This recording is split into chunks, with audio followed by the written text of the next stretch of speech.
warahmatullahi wabarakatuh. Bismillahirrahmanirrahim. Alhamdulillahi rabbil alamin, alladzi arsalahu rasulahu rahmatan lil alamin. Wassalatu wassalamu ala sayyidil awwalina wal akhirin, imamil mujahidin as-sabirin, nabiyina wa maulana Muhammadin sallallahu alaihi wasallam wa ala alihi wa sahbihi wa man tabi'ahum bi ihsanin ila yaumiddin, wa la hawla wa la quwwata illa billahil aliyyil azim. Amma ba'd. Yaqulullahu subhanahu wa ta'ala fi kitabihil karim wa huwa asdaqul qailin. A'udzu billahi minasy syaithanir rajim. Bismillahirrahmanirrahim. Ya ayyuhalladzina amanu ruk'u wasjudu wa'budu rabbakum waf'alul khaira la'allakum tuflihun. Shadaqallahu maulana al-azim, wallahu a'lamu bimuradi. Yang sama-sama kita hormati dan kita muliakan para asatidzah, para orang tua, pengurus yayasan, pengurus DKM Masjid Jami Al-Hikmah, Bapak Ibu hadirin hadirat jamaah Majelis Al-Quran yang dimuliakan Allah Subhanahu wa ta'ala. Pertama, mari bersama kita panjatkan puji teriring syukur hanya kehadirat Allah Subhanahu wa ta'ala yang alhamdulillah di kesempatan pagi hari ini hanya karena rahmat dan hidayahnya Allah Subhanahu wa ta'ala telah menganugerahkan kepada kita begitu banyak nikmat, wabil khusus nikmatul iman wa nikmatul Islam yang alhamdulillah dengan karunia-Nya itulah pagi ini kita dapat bersama-sama memakmurkan Masjid Allah untuk mengkaji ayat-ayat Allah Subhanahu wa ta'ala. Mudah-mudahan kehadiran kita menjadi sabab wasilah Allah Subhanahu wa ta'ala turunkan rahmat dan berkah untuk kita semua. Amin ya rabbal alamin. Salawat teriring salam semoga Allah Subhanahu wa ta'ala curahkan kemaharibaan junjungan Nabi besar kita Muhammad sallallahu alaihi wasallam kepada keluarga, kepada para sahabat dan kita umatnya yang insya Allah istiqomah sampai hari kiamat nanti. Mengawali majelis yang mulia ini, mari bersama kita baca satu umul kitab. Kita bertawassul dengan bacaan Fatihah kita doakan kepada para arwah almarhumah orang-orang tua kita, guru-guru kita, saudara-saudara kita. Semoga Allah Subhanahu wa ta'ala ampuni dosa-dosanya, Allah terima segala amal ibadahnya, Allah jadikan kuburnya taman dari taman surganya Allah Subhanahu wa ta'ala. Ila hadhihi niyyah al-Fatihah. A'udzu billahi minasyaitonir rajim. Bismillahirrahmanirrahim. Alhamdulillahi rabbil alamin, arrahmanir rahim, maliki yaumiddin. Iyyaka na'budu wa iyyaka nasta'in. Ihdinas siratal mustaqim. Siratal ladzina an'amta 'alaihim ghairil maghdubi 'alaihim waladdallin. Amin. Bapak Ibu hadirin hadirat rahimakumullah, salah satu ayat yang menjadi dalil dari ibadah kita kepada Allah Subhanahu wa ta'ala, di antaranya adalah firman Allah Subhanahu wa ta'ala dalam Al-Quran surah Al-Hajj ayat 77. Allah Azza wa Jalla berfirman, A'udzu billahi minasy syaithanir rajim. Bismillahirrahmanirrahim. Ya ayyuhalladzina amanu ruk'u wasjudu wa'budu rabbakum waf'alul khaira la'allakum tuflihun. Ya ayyuhalladzina amanu ruk'u wasjudu. Ayat ini jelas perintah Allah Azza wa Jalla terdapat dalam kalimat yang pertama irka'u, yang kedua adalah usjudu, yang ketiga ubudu, dan yang keempat adalah waf'alul khaira. Hai orang-orang yang beriman, rukuklah kamu, wasjudu dan sujudlah, wa'budu rabbakum dan sembahlah Tuhanmu, waf'alul khaira dan lakukan amal kebaikan, la'allakum tuflihun supaya kalian mendapatkan kemenangan. Al-Imam Al-Qurtubi dalam tafsir beliau mengatakan Al-Jami' li Ahkamil Quran, bahwa Allah Subhanahu wa ta'ala sebut kalimat irka'u wasjudu, ternyata menurut beliau mengutip pendapat Imam Malik rahimahullah, ayat ini berkaitan dengan keutamaan dari as-sajadatain, yaitu 2 sujud di dalam ibadah sholat kita. Beliau juga mengatakan wakila, ayat ini li'annahu qarana ruku'a was sujud li tashrif as-sajadah.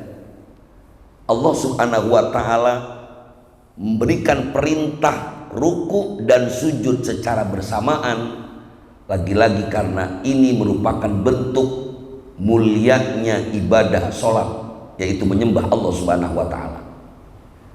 Sementara pendapat yang ketiga mengatakan wa annal murada biha as-salatu al-mafruḍah.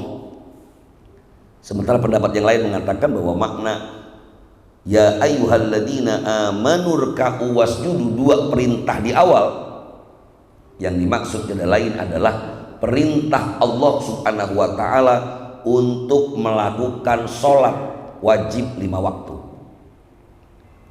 Bapak Ibu yang saya hormati, kalau kita telisik dari perintah Allah Subhanahu wa ta'ala yang menggunakan kata roka'a dan sajadah, roka'a artinya ruku, sajadah artinya adalah sujud, maka kita akan banyak dapati ayat serupa.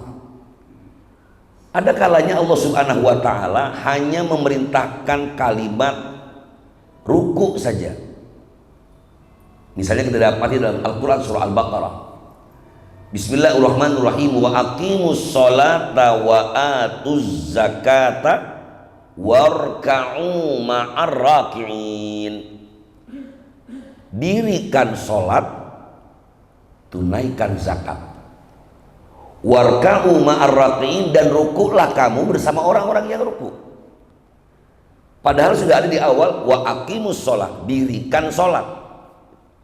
Tapi ternyata Allah Subhanahu wa ta'ala menyebutkan kembali warka'u ma'ar raki'in. Bukankah ruku bagian dari sholat?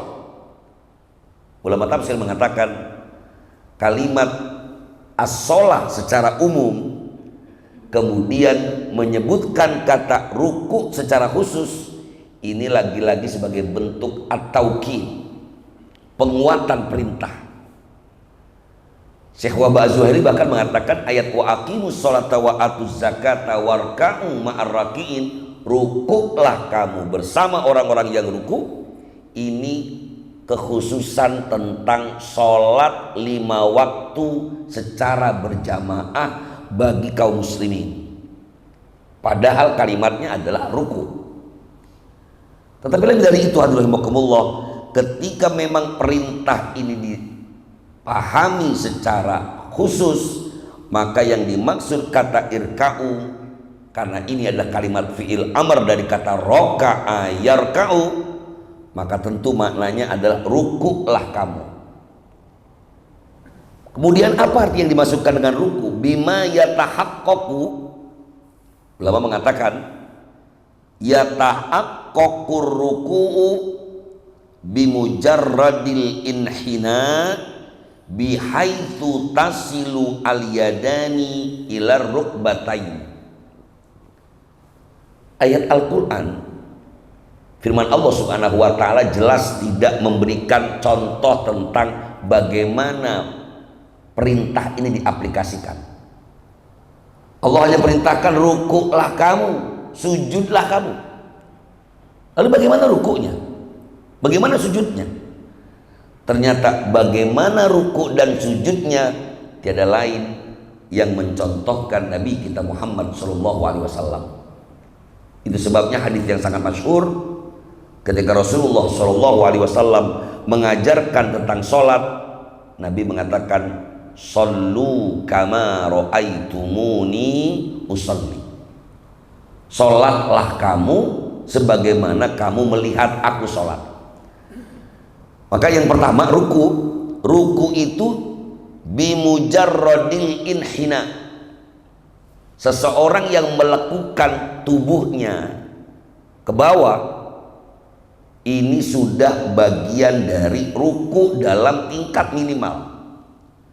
Kemudian bihaitu tasilu al-yadani ila rukbataini, ukurannya adalah ketika kedua tangannya itu sampai menyentuh dua lututnya.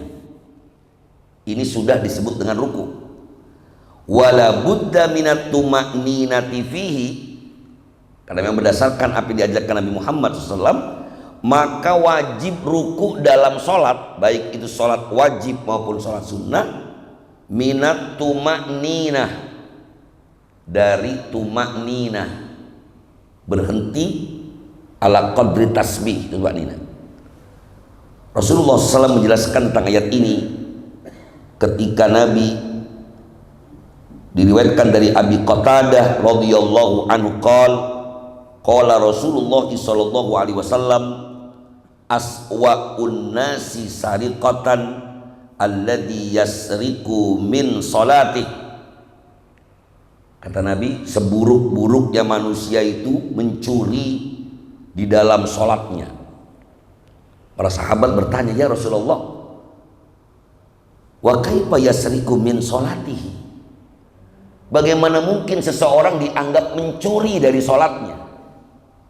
Qala la yutimmu ruku'aha wala sujudaha. Beliau menjelaskan, orang yang dimaksud mencuri dalam sholatnya itu adalah mereka yang tidak menyempurnakan rukuknya dan tidak menyempurnakan sujudnya. Maka penjelasan ruku, hadirin rahimakumullah, yang pertama, cara yang paling sempurna adalah ukurannya kedua telapak tangan kita menyentuh dua lutut. Bahkan kalau dilihat dari bentuk, orang yang ruku secara sempurna, maka ketika diletakkan di atas punggungnya sesuatu itu tidak akan terjatuh. Saya pernah diajarkan beberapa guru bagaimana mengukur ruku yang sempurna itu sampai diletakkan gelas berisi air di punggung kita. Kalau kemudian air ini sampai jatuh ke bawah, baik dari atas, dari belakang ke depan, atau dari depan ke belakang, ini dianggap belum sempurna. Maaf, sekedar saya praktekkan. Kalau kita ruku begini, dalam fikih, ketika Allah perintahkan ya ayyuhalladzina amanurka'u, sebenarnya sudah cukup, tapi itu bukan ruku yang sempurna. Jadi ruku yang sempurna itu posisi kita pertama ukurannya meletakkan kedua telapak tangan kita di lutut kita. Ini dulu ukurannya. Baru kemudian ulama ajarkan paling tidak pandangan mata kita tujukan ke ujung kaki kita. Nah, baru kemudian lurus. Ini lurus bagian ini, termasuk bagian kepala. Sehingga posisinya adalah betul-betul al-inhina mustawiyan. Ini kesempurnaan ruku yang dimaksudkan oleh Allah Subhanahu wa taala, ya ayyuhalladzina amanurka'u. Dari mana kita bisa melihat riwayat para sahabat ketika melihat rukuknya Nabi kita Muhammad Shallallahu Alaihi Wasallam? Bagaimana Pak Ustaz kalau sampai lewat, ada orang yang rukuk sampai tangannya itu bukan megang lutut, sampai ke betis. Ini makruh karena dianggap al-ghulu, berlebih-lebihan. Walaupun tidak membatalkan sholat, tetapi ini makruh karena pasti akan menyulitkan. Padahal konsep syariat, konsep hukum dalam Islam adalah adamul usr, tidak menyulitkan, adamul masyaqqah. Kalau kemudian ada seseorang yang sampai melewati batas itu, saya yakin akan sulit. Bapak bisa bayangkan kalau ada orang ruku Allahu Akbar,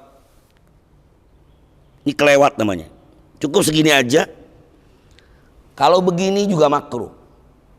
Jadi mukanya, wajah kita telungkup, mata memandang atau melihat ujung jari kaki kita, ini adalah ruku yang sempurna. Sekali-sekali boleh saja kita, misalnya kalau saya di pesantren biasanya mengajarkan anak-anak itu dengan cara ruku yang benar. Ada papan diletakkan di atas.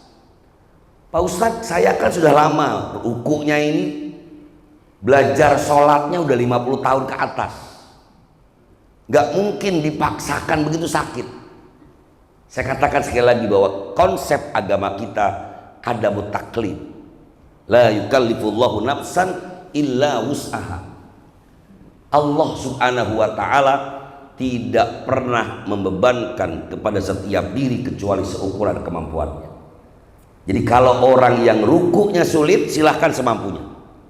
Tapi kalau kemudian sampai gemetar, tidak tumaknina, cukup semampunya dia, sekedar menundukkan kepalanya, ini insya Allah sudah dianggap sebagai ruku. Namun yang paling penting tadi Rasulullah mengingatkan, jangan sampai kita dianggap sebagai pencuri dalam sholat ketika ruku kita tidak tumakninah. Banyak di antara kita mungkin yang ketika sholat ruku langsung terburu-buru i'tidal sehingga terlupakan untuk tumakninah atau berhenti sejenak.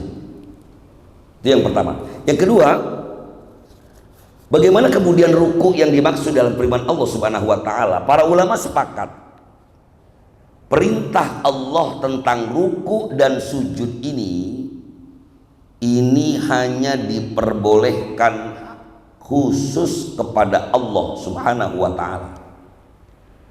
Bagaimana kalau ada orang yang ruku atau sampai sujud kepada makhluk? Ulama sepakat berdasarkan hadis Nabi kita Muhammad SAW, tidak ada satupun gerakan ruku maupun sujud yang diperbolehkan kepada makhluk, karena ar-ruku'u was-sujudu hada amalani yaliku 'ala Allah azza wa jalla. Dua amalan ini, ruku maupun sujud, hanya layak untuk Allah Subhanahu wa taala. Bagaimana dengan ruku at-tahiyyah? Bagaimana dengan orang yang ruku sekedar penghormatan? Hari ini misalnya kita bisa lihat beberapa orang ketika melakukan sebuah penghormatan sampai harus menundukkan kepalanya. Di sini para ulama memang berbeda pendapat. Ada sebagian mengatakan sama sekali tidak boleh seorang mukmin menundukkan kepalanya kepada makhluk. Namun ulama-ulama kita mengatakan selama itu kurang dari bentuk ruku dan itu diniatkan hanya untuk sebagai bentuk penghormatan, maka hal ini diperbolehkan. Yang penting tidak sampai mirip gerakan ruku. Misalnya kita dapati, maaf, dalam sebuah tradisi masyarakat sebagian suku di Indonesia, ketika datang orang yang dianggap terhormat, priai, darah biru, itu biasanya menundukkan. Kalau memang menundukkannya sampai posisi seperti ini, seperti orang ruku, maka hal ini dilarang. Tapi kalau sekedarnya saja, ada sebagian kebiasaan santri misalnya di Jawa yang dikritik, mereka sampai seperti ruku. Tentu tidak kita beritahu mereka bahwa selama tidak sampai kepada gerakan ruku dalam sholat, maka hal ini masih diperbolehkan. Kita bisa melihat misalnya ada sebagian masyarakat internasional seperti orang Jepang yang terkadang seperti ruku kepada makhluk. Dalam Islam tidak perlu seperti itu, karena lagi-lagi yang layak untuk ruku dan sujud hanyalah Allah Subhanahu wa Ta'ala. Sementara untuk bersalaman, penghormatan baik murid terhadap gurunya, anak kepada orang tuanya, tentu tidak boleh melebihi sebagaimana penghormatan dan ibadah kita kepada Allah Subhanahu wa Ta'ala. Ini makna yang pertama tentang ruku. Yang kedua, wasjudu, dan sujudlah. Kalimat sujud dibandingkan dengan kalimat atau perintah Allah Subhanahu wa Ta'ala dalam kalimat ruku, tentu lebih banyak perintah Allah untuk bersujud. Bahkan bentuk kalimat yang disampaikan Allah di dalam Al-Quran, kata sujud itu pun bukan hanya perintah, tetapi juga informasi bagaimana seluruh makhluk Allah Subhanahu wa Ta'ala, baik itu langit, bumi dan seluruh isinya, bersujud kepada Allah Subhanahu wa Ta'ala. Walillahi yasjudu man fis samawati wal ardh. Kepada Allah sujud apapun yang ada di langit dan di bumi. Jadi mana sujud menurut bahasa adalah at-tadallul, merendahkan diri. Ini disebut dengan sujud. Maka ketika langit dan seluruh bahkan bumi, apa yang ada di langit dan di bumi sujud kepada Allah, ini maknanya adalah tunduknya makhluk kepada Sang Pencipta, yaitu Allah Subhanahu wa Ta'ala. Bagaimana kemudian ketika ada perintah Allah di dalam surah Al-Baqarah, perintah Allah kepada para malaikat untuk sujud kepada Nabi Allah Adam alaihissalam. Wa idh qulna lil malaikati isjudu li Adam fasajadu illa iblisa aba wastakbar wa kana minal kafirin. Ingatlah ketika kami perintahkan lil malaikati, kepada para malaikat, usjudu li Adam, sujudlah kalian kepada Nabi Allah Adam. Fasajadu illa iblis, maka semua mereka bersujud kecuali iblis.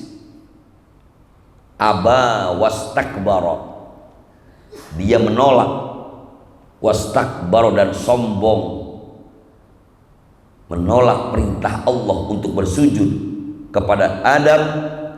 Wa kana minal kafirin, dan dia termasuk kepada orang-orang yang membangkang, kelompok yang ingkar kepada Allah. Nah, Bapak Ibu yang saya hormati, kenapa ini ada perintah Allah sujudnya makhluk kepada makhluk? Bukankah tadi hukum yang pertama, kaidah yang pertama, bahwa ruku dan sujud itu hanya layak minal makhluk ilal khaliq, minal ibad ila Allah azza wa jal, dari hamba kepada Tuhannya. Tapi kenapa Allah Subhanahu wa Ta'ala perintahkan sujudnya makhluk kepada makhluk? Malaikat makhluk dan Allah Subhanahu wa Ta'ala. Bahkan Allah puji mereka sebagai makhluk yang la ya'sunallaha ma amarahum wa yaf'aluna ma yu'marun. Makhluk Allah yang tidak pernah maksiat, melakukan apapun yang diperintahkan Allah. Tetapi kenapa kemudian diperintahkan sujud kepada Adam? Ulama tafsir membahas ayat ini. Yang pertama, sujud di ayat ini disebut dengan sujudut tahiyah, sujud penghormatan, dan bukan sujudul ibadah, bukan sujud penghambaan. Kemudian yang kedua, perintah ini pun memang berlaku khusus kepada syariat kala itu, di mana Allah Subhanahu wa taala memerintahkan sujudnya malaikat kepada Nabi Allah Adam semata-mata menunjukkan tentang kemuliaan yang Allah berikan kepada Abul Bashar Nabi Allah Adam alaihissalatu wassalam. Dan itu bukan sujud ibadah, hanya sujud penghormatan. Bagaimana sujud penghormatan? Tentu tidak sama dengan sujudul ibadah. Ini yang menjadi perdebatan seringkali, bagaimana ketika anak sungkem kepada kedua orang tuanya. Nah, ini juga menjadi perdebatan para ulama. Mayoritas ulama-ulama Hanabila, ketika seseorang memberhentikan posisi lebih rendah dari makhluk yang lainnya, ini dilarang. Apalagi tadi saya katakan sampai mirip dengan ibadah sholat, yaitu rukuk maupun sujud. Biasanya ada orang sampai misalnya misalnya ada seorang istri punya kesalahan, kita bisa saksikan di layar TV kita atau di media sosial kita, mereka saking merasa punya salah minta maaf sama suaminya sampai sujud-sujud. Di negeri kita rasanya sering kita lihat fenomena itu. Maka ini dianggap ghuluwun tadi, berlebih-lebihan. Kalaupun kemudian ia ingin meminta maaf, tentu tidak perlu seperti itu, biasa saja. Yang penting tadi kurang dari gerakan sujud dalam sholat. Ini makna sujud secara umum.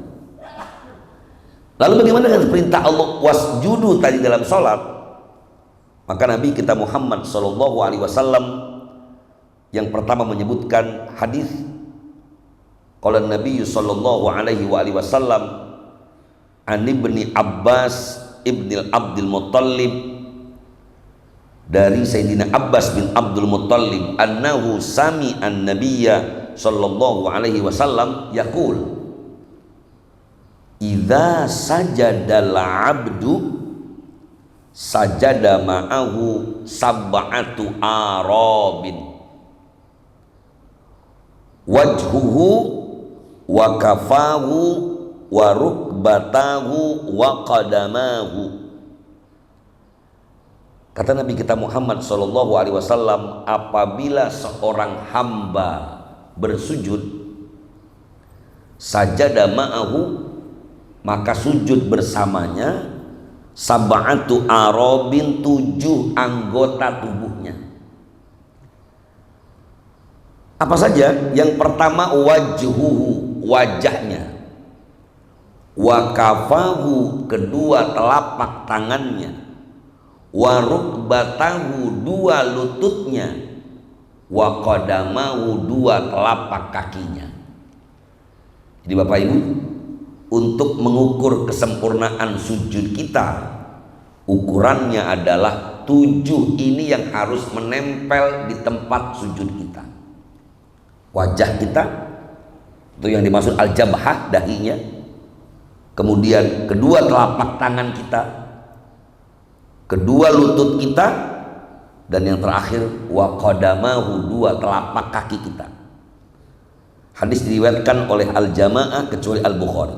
Hadis yang kedua, wa an ibni Abbasin radhiyallahu anhuma qala amara an-nabiy sallallahu alaihi wasallam an yasjuda ala sab'ati a'dha'in wala yakuffu sya'ran wala thauban. Nabi Muhammad SAW memerintahkan untuk bersujud pada 7 anggota tubuh dan tidak boleh terhalangi oleh sya'ran wala thauban, rambut maupun baju, rambut maupun bahan. Hati-hati ibu-ibu misalnya ketika sujud tidak boleh terhalangi oleh apapun. Yang pertama apa? Al-jabhah wa asyara biyadihi ala anfih.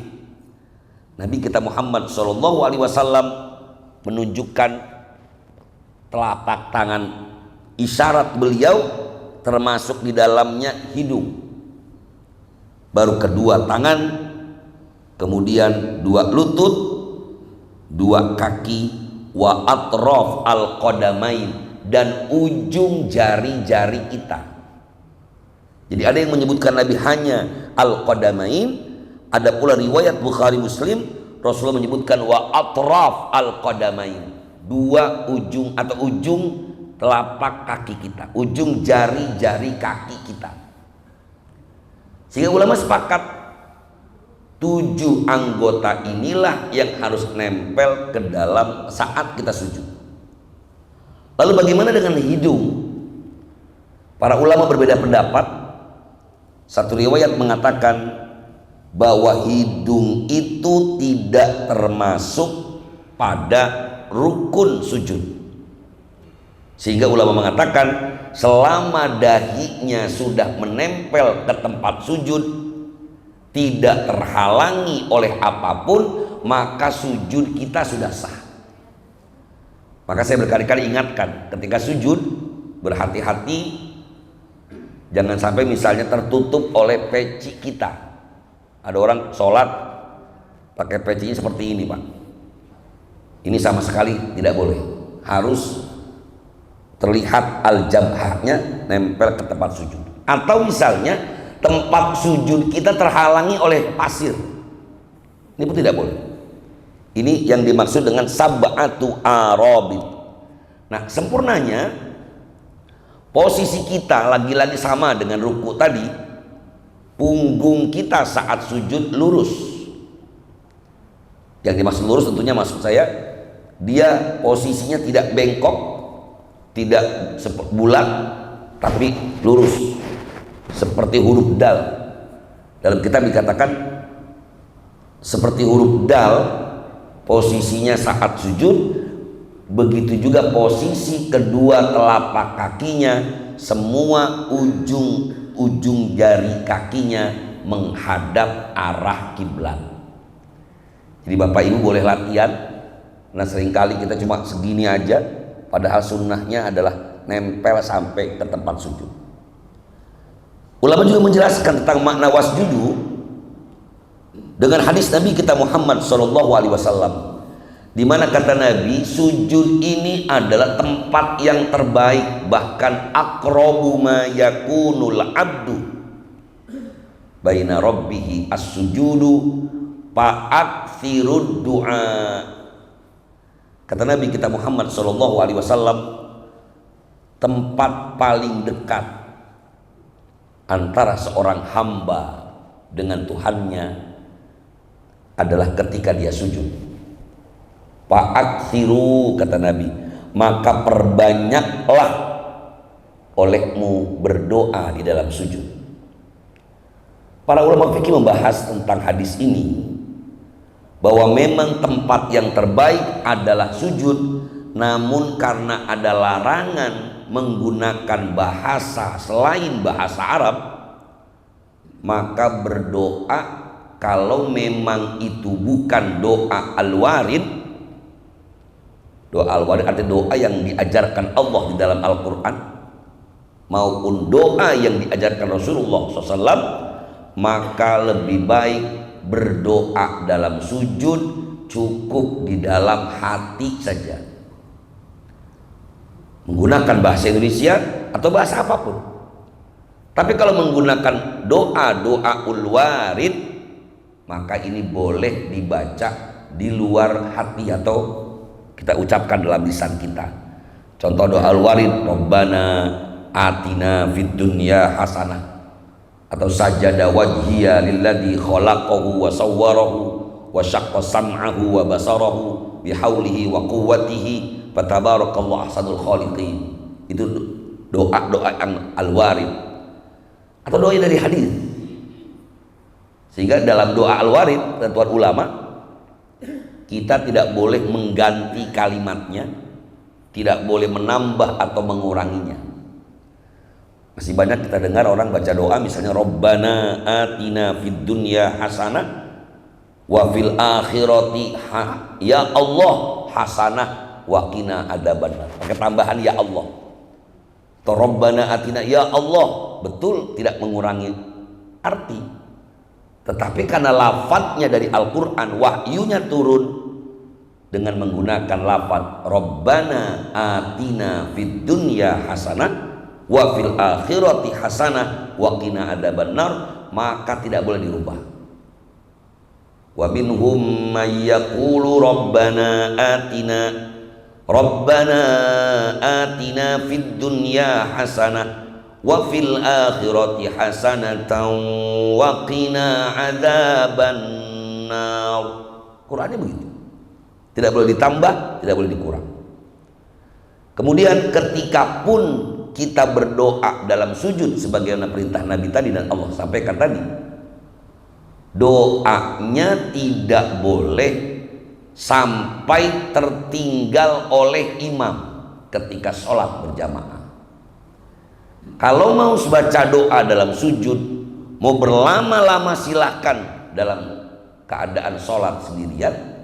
Namun ketika sholat berjamaah, kita wajib tetap ikut imam. Maka dianjurkan dalam fiqh sunnah di Syafi'i, imam saat sujud lebih lama dari biasanya. Dia boleh pilih pada sujud rokaat manapun. Walaupun kita biasanya lihat yang lebih lama pada sujud di rokaat terakhir, nggak ada masalah juga. Mau di sujud pertama, sujud kedua, di rokaat pertama, rokaat kedua, nggak ada masalah. Karena keumuman hadis tentang keistimewaan berdoa di dalam sujud. Waf'alul khaira la'allakum tuflihun. Di surah Al-Hajj ayat 77, Allah Subhanahu wa taala menutup kalimat wa'budu rabbakum, sembahlah Tuhanmu. Padahal tadi sudah disebut rukuk dan sujud, tapi diulang lagi wa'budu rabbakum, sembahlah Tuhanmu. Tapi jangan lupa waf'alul khaira, lakukanlah kebaikan.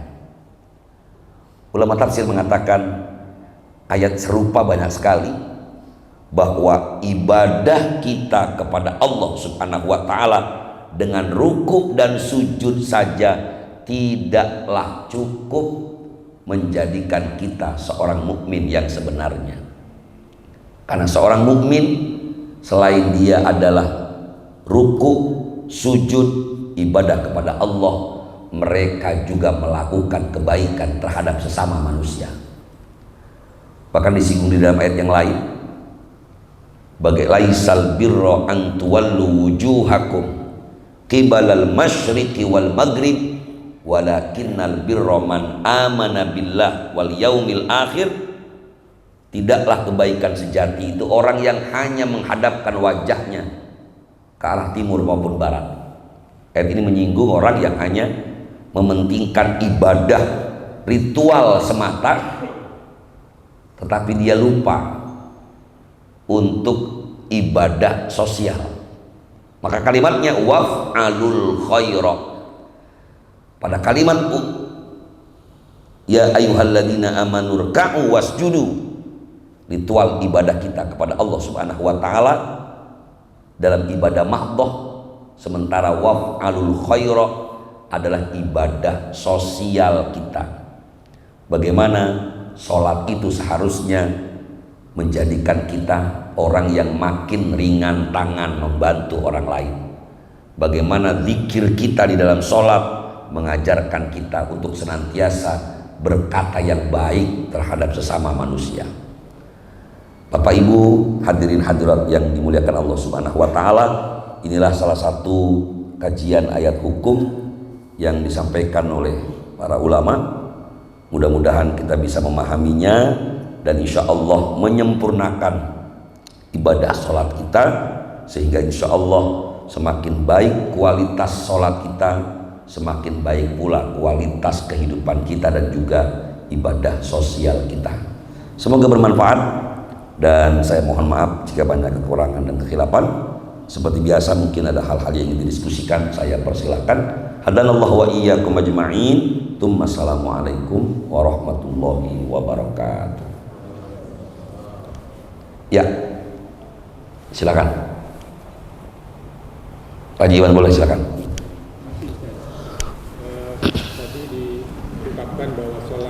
kamu bagaimana saya sholat. Nabi bilang begitu. Kalau kita lihat di seluruh negara biasanya ada yang berbeda-beda. Kalau berbeda gerakannya mungkin nggak ada masalah. Tapi kalau kadang-kadang bacaannya gimana? Ya. Hadirin hadirat jamaah majlis ilmu rahimakumullah.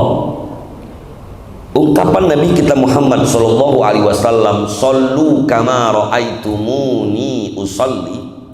Salatlah kamu sebagaimana kamu melihat aku salat. Ini karena memang hadis ini sangat bersifat umum. Apalagi yang melihat Nabi salat itu bukan cuma satu orang. Yang melihat Nabi sholat itu bukan hanya dalam satu momen, sehingga ketika memang Rasulullah SAW kadang sholat dilihat sahabat yang ini, besoknya dilihat sahabat yang lain, dan mereka memang melihat Nabi melakukan bacaan-bacaan, mengajarkan bacaan-bacaan yang terkadang satu dengan yang lainnya berbeda-beda. Jadi sebenarnya ketika melihat praktek sholat ini tidaklah aneh kalau ada yang gerakannya mungkin sedikit berbeda dan bacaannya sedikit berbeda. Satu contoh, bacaan doa iftitah. Kita tahu sebagian kita ada yang hafal Allahu Akbar kabira walhamdulillah katsira wa subhanallahi bukrata wa asila, inna sholati wa nusuki, dan seterusnya. Ada yang hafal Allahumma ba'id baina wa, dan seterusnya. Kenapa ini ada? Karena ternyata Nabi pernah ajarkan satu riwayat yang ini, ada pula Nabi mengajarkan riwayat yang itu. Itu baru doa iftitah, Pak. Belum lagi subhana rabbiyal azim. Ada yang mengajarkan satu riwayat cukup subhana rabbiyal azim, wa fi riwayatin ukhra subhana rabbiyal azimi wa bihamdi. Apalagi doa sujud lebih banyak lagi. Berapa versi yang kita hafal? Kita cuma hafal subhana rabbiyal a'la sama subhana rabbiyal a'la wa bihamdi. Padahal ada lagi sujud yang lain, subuhun qudusun rabbuna wa rabbul malaikati warruh. Ini termasuk dari bacaan sujud yang juga sunnah. Untungnya semua bacaan-bacaan itu hukumnya sunnah. Semua bacaan kecuali baca Fatihah semuanya sunnah. Kita lihat dalam fikih rukun qauli cuma satu, yaitu surah Al-Fatihah. Sedangkan Imam Syafi'i menambahkan membaca sholawat kepada Nabi. Yang lain sunnah. Mau baca subhana rabbiyal azim atau diem aja nggak ada masalah, Pak. Kita seringkali berdebat, ini nggak ada wa bihamdi. Yang sahih cuma subhana rabbiyal azim. Yang pakai wa bihamdi dhaif. Padahal nggak baca apa-apa juga nggak ada masalah. Kita ruku saja nggak baca apa-apa, nggak apa-apa, Pak. Artinya perdebatan itu bukan hanya gerakan tetapi juga bacaan-bacaannya. Tapi insya Allah karena ini bacaannya bersifat sunnah, dan saya melihat perbedaan itu hanya persoalan-persoalan yang sunnah. Gerakannya pun sama. Yang berbeda biasanya cuma gerakan tangan, diangkatnya sampai di mana, meletakkannya di mana. Tapi rukuknya, sujudnya, berdirinya, tahiyat awalnya, tahiyat akhirnya, insya Allah semuanya sama. Yang berbeda cara mengangkat tangan, meletakkan tangan, atau ketika rukuk mau sujud, kaki dulu apa tangan dulu, atau tangan dulu apa kaki dulu, cuma itu perdebatannya. Termasuk bacaan sholat tadi, karena hukumnya semuanya sunnah. Saya lihat dalam beberapa kitab bentuk doa iftitah saja, ini subhanallah banyak sekali riwayatnya. Tapi lagi-lagi karena ini sunnah, silahkan mau pilih manapun, ini tidak menjadi masalah. Wallahu a'lam. Demikian. Ya. Ya. Berarti pemakaian kaos kaki juga nggak boleh. Oh baik. Dan lutut ini kan terhalang sama sarung. Oh ya, baik. Bapak Ibu yang saya hormati, Yang dilarang tidak boleh tertutupi dengan baju maupun rambut, ini hanya al-jabhah, hanya dahi kita saja yang tidak boleh terhalang ketika nempel ke tempat sujud. Termasuk tadi sebagian ulama yang ketika membahas hidung pun harus nempel, tidak boleh terhalangi oleh apapun termasuk masker. Tapi menurut pendapat Imam Ahmad bin Hambal, tapi menurut imam yang lain, hidung nggak masalah kena masker, apalagi dalam keadaan misalnya ada penyakit flu dan seterusnya. Yang harus wajib nempel tuh yang ini, nggak boleh ada terhalangi apapun. Sementara yang lain ini diperbolehkan, walaupun untuk kedua telapak tangan dan telapak kaki. Yang paling afdol bagi laki-laki adalah tidak tertutupi oleh apapun. Yang paling afdol dalam kondisi biasa, tangan kita tidak menggunakan sarung tangan, dalam posisi kaki juga nggak pakai kaos kaki, karena ini ikhtilaf di kalangan para ulama. Saya seringkali mengungkapkan kaidah hukum, al-khuruju minal khilafi mustahabun, keluar dari perbedaan pendapat sangat dianjurkan. Artinya kalau al-jabhah, dahi kita, ini menjadi pendapat mayoritas ulama sebagaimana hadis Nabi tadi, yang tidak boleh terhalangi oleh apapun, bagian al-jabhah. Sementara tangan dan telapak kaki kita, ini perbedaan pendapat di kalangan para ulama. Walaupun lagi-lagi saya katakan afdolnya bagi kita laki-laki semuanya terbuka, kecuali dalam kondisi dingin, dalam kondisi tertentu. Sementara kita tidak ada kondisi apapun, lebih baik nempel langsung ke tempat sujud kita. Begitu pula telapak kaki kita, sebagaimana juga yang dicontohkan Nabi kita Muhammad SAW. Jadi sekali lagi, yang wajib terbuka itu adalah al-jabhah, yaitu dahi kita ketika menempel di tempat sujud. Kalau ibu-ibu nanti lain lagi, karena ibu-ibu bagian dari aurat, maka ibu malah harus pengganti mukena, misalnya nggak nutupin kakinya, ya ganti dengan kaos kaki. Sementara kita laki-laki tidak perlu menggunakan kaos kaki, malah sunnahnya, afdolnya dengan telanjang tanpa ada batasan halangan apapun. Demikian, wallahu a'lam. Baik, jika dirasa cukup, mari sama-sama kita takdimkan majelis ilmu yang mulia ini dengan membacakan doa. Kita senantiasa mohon kepada Allah Subhanahu wa taala, Allahumma a'inna ala dzikrika wa syukrika wa husni ibadatik. Ya Allah, tolong kami agar senantiasa mampu mensyukuri segala nikmat-Mu, segala mampu kemudian juga meningkatkan kualitas ibadah kita. Jadi inilah kenapa saya sampaikan berulang-ulang, untuk menambah kualitas ibadah kita kepada Allah Subhanahu wa taala. Apalagi ibadah sholat adalah ibadah yang pertama kali dihisab di hari kiamat kelak, sehingga kita harus terus berikhtiar memaksimalkan agar kualitas sholat kita terus semakin lebih baik. Ila hadhihi niyyah wa ala kulli niyatin sholihah. Al-Fatihah. A'udzu billahi minasyaitonir rajim. Bismillahirrahmanirrahim. Alhamdulillahirabbil alamin arrahmanir rahim maliki yaumiddin. Iyyaka na'budu wa iyyaka nasta'in. Ihdinas siratal mustaqim. Siratal ladzina an'amta 'alaihim ghairil maghdubi 'alaihim waladdallin. Amin. Allahumma amin ya rabbal alamin. Allahumma shalli ala sayyidina Muhammad wa ala ali sayyidina Muhammad. Allahumma ighfir lana dzunubana wa liwalidina ولمشايخنا ولمن حضرنا ولمن غاب عنا ولجميع المسلمين والمسلمات والمؤمنين والمؤمنات الأحياء منهم والأموات.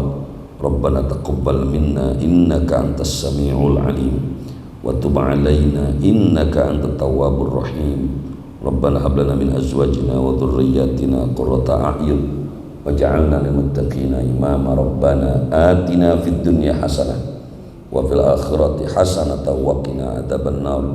سبحان ربك رب العزة عما يصفون wassalamun alal mursalin walhamdulillahi rabbil alamin. Subhanakallahumma wa bihamdika asyhadu an la ilaha illa anta astaghfiruka wa atubu ilaik. Wassalamualaikum warahmatullahi wabarakatuh.